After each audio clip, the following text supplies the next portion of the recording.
Dalam rangka memperingati Hari Menanam Pohon Indonesia atau HMPI, Kecik Gampung Lampulo Altazaini memberikan apresiasi penuh terhadap kegiatan penghijauan yang digelar oleh Muspika Kecamatan Kuta Alam.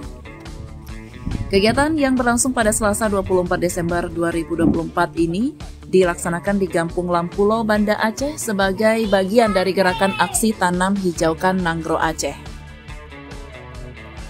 Jadi untuk penanaman serentak sebenarnya hari ini tanggal 24 Desember dan pada hari ini juga tadi kebetulan Pak PJ Wali Kota menyerahkan secara simbolis kepada kecik di Kecamatan Kuta Alam.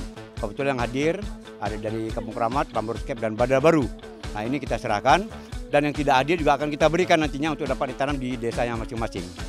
Ya, ini juga dalam rangka memperingati 20 tahun tsunami. Ya, kita mengetahui 20 tahun yang lalu kita tertimpa musibah tsunami.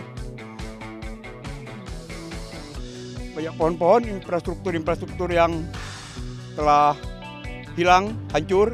Jadi pada hari ini kita memperingati sekaligus dengan program penanaman pohon ini dengan peringatan 20 tahun tsunami.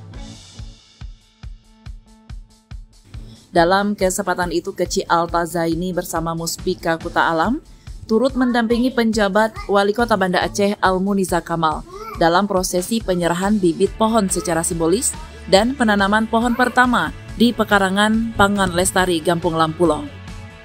Ini melaksanakan tanam pohon bersama yang menjadi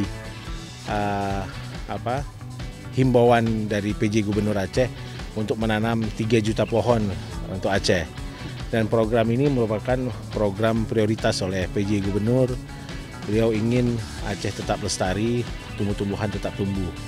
Dan alhamdulillah semua stakeholders di Kota Banda Aceh bekerja dengan maksimal meskipun waktunya terbatas. Artinya instruksinya cuma beberapa hari, tapi insya Allah alhamdulillah dari kunjungan kami semua siap. Dari Banda Aceh, Kanal Inspirasi TV melaporkan.